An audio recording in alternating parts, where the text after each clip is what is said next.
Okay, well, that's like 15 minutes on that. We shall move on before Cammy reaches through the computer and strangles me. Before we come to discuss a wee tiny bit, we'll just kind of cap off the whole Daily Record shambles. Before we do that, there was a question in the comments. We talk about it every single podcast, Cammy, so why not discuss it now? No contract yet for Goldson or Kamara, and I'll ask you the same question that I always ask you. Should we be worried? I think as time runs on, I am expecting Goldson to see out his contract and leave at the end of the season. He would have signed by now. I don't think there's any. Listen. He say all the right things in their interviews and 56, 57, 58, all that sort of stuff. We all lap it up. It's brilliant. But I'm a great believer in actions speak louder than words. If you listen, he talks passionately. I watched the Relentless video last night, and it's great. And he talks as though he really enjoys being at Rangers. So for whatever reason, it can only be financial. For me, I think Rangers will have made probably the maximum offer that we can afford. He's probably looking at it and saying, "This is my last opportunity to get a move down south." He's not really played down south due to his health issues and what have you. So he might sign for a West Brom or somebody like that in the Championship and maybe get 40 grand a week or something like that, But I don't expect him to sign now. Kamara was quoted whilst on international duty to basically say, he said all the right things as well, but contradicted a wee bit what the manager had said. The manager had said the club and his agent were both happy with the offer. The ball is now in the player's court. We're now a couple of weeks, 2-3 weeks since Steven Gerrard said that, and he's not committed. So I think, again, I think we're being played a wee bit. I would expect Kamara to move on at the end of this season as well. I just think that he'll be going into the last 12 months of his contract come summer 2022. So unfortunately, I expect us to lose both Goldson and Kamara next summer. Just very, very, very quickly, the group chat just buzzed and it was Alan asking about the electronic passports. Must be like an app or something. And the app's not even ready yet and it won't be ready till the end of the month. That's just absolute madness. See the thing with the app. 3 months ago, it was broken because you could actually go online and edit it. Yeah. And I know for a fact that is still able to happen. But we are now 3.5 weeks away from this.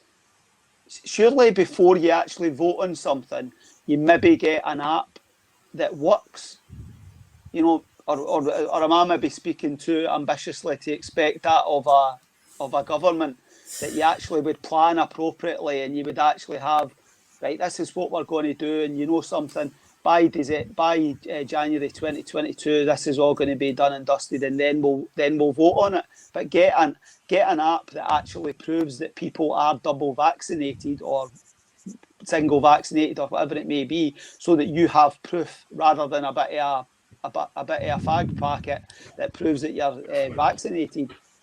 We've been miles behind. I think down south, when they've been vaccinated, they've actually been given something when they've left their appointment. Yeah. Mm-hmm. Yeah, it's just that it sums up the way that we do things up here. Everything's 2 steps forward, 3 steps back. Shambles. I know, maybe if you're single vaccinated, you might be allowed in for the first half. Kerr, Goldson, no contract. Kamara, no contract. I think was it Ross Wilson, I think, said either today or yesterday, I think it was Ross Wilson, that they knocked back substantial bids for players. And I would imagine, obviously, one of those players who they knocked back a substantial bid for was Kamara. So the fact that we kind of know now that there was bids for him and that they were substantial, so you're talking 15. Does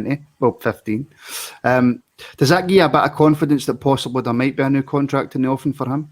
No, I agree. I think both of them will be away. I think if they wanted to stay, they're ready to put pen to paper. Because at the end of the day, saying a contract doesn't mean they can't go anyway. It just protects the club. But if they go on a free, might sign for somebody pre-contract in January. They might not. They might hold out. But if they go for a free, they get more wages and a bigger sign-on fee because there's no transfer fee involved. So if they wanted to stay, they would have stayed. But to be honest with you, I'm not going to hold anything against it, both guys, because it's a job for them. They're no fans like us, so if they can double, treble their money, they'll take it. Like Goldson, like Scott said, it might be his last big contract. Kamara, he's been knocking people's doors for the last few months, especially with playing with Finland. So I think he could end up getting a move to a very big club, and maybe Italy or somewhere. I don't know, but he'll get a move somewhere. He'll make a lot of money, but it'll be a very good league he'll go to. Goldson, probably maybe bottom level Premiership, Championship, but both of them will still earn a lot more than the Rangers, and I think that's the way football is, Martin. There's no loyalty unless it's guys who maybe supported the club. Even then, money talks. So if they can double, treble the money, they're going to take it. Yeah, that's true. And look, John, very funny, Martin. I'm a really funny guy. You know what I mean? I don't know, I think I'm a funny guy. Brian, final word to you on the Kamara Goldson situation, and then we'll move on. I've always lived in hope that they would sign, but I'm starting to lose a bit of belief, and I'm probably the most optimistic person in the world. So, I'm starting to lose a wee bit of hope as well. When I heard what they said in their, the relentless video and what they've said, and they're leaving it to their agents. They're happy with this. They're happy with that. It gives you a bit of hope, but I just don't see why they're not signing. Why is it taking so long if they're happy? Just sign it. But I know. See the thing as well. I'm reading some of the comments talking about offers and valuations and stuff like that. Glenn Kamara is probably worth about 20 million in the current market. There is not a cat and hell's chance if he runs down his contract to go into the last 12 months of his contract. Are we getting anywhere close to that? I think we're in a position where we're obviously talking about two players, but there's a lot of players out of contract in 2023. So we have a lot of players, Morelos, Kent, Aribo, all going into the last 2 years of their contract. That's a good point. You talk about players going into the last 18 months. That's when you want to be. You see it down south with the major clubs down south, that they're continually extending players' contracts because it protects the club, protects the value. Although Man United are probably still going to lose Pogba for free for the second time, right enough. But I think that's the challenge. I think Ross Wilson has got over the next 6-7 months is to get Aribo extended, to get Kent extended. Morelos potentially add another year onto his contract so that if we get Champions League football, we win the league, he's going to want to play it. He clearly wants to play in the Champions League. So that might be a carrot to get him extended a bit longer. But I think you could be in a position where next summer that there's a wee bit of I'm not saying a rebuild, but I think there could be a number of players leave unless they all extend to say 2024, 2025 sort of situation, So it's we are settled just now, and I was grateful at the end of the transfer window that we retained our squad. I don't know if we'll be quite as lucky come the start of next season. Good point made by Club at 22, the Rangers podcast. By the way, really good podcast. If you haven't checked it out, go and check it out. And the host over there is so much better than me. On the other side of the city, got 15 million for Edwards, so still got a decent amount for Kamara end of the season. Keir, that's something we've discussed before about, and we'll always be open and honest. We've got blue tinted specs, of course we do, but we will always be honest. They have just been so much better at getting money for their players than what we have. But is that the point? Like, whether it was 12, 15, 18 million or whatever it was for Edward, even if Kamara's in the last year of his contract, should Ross Wilson still be looking to get a good fee for him?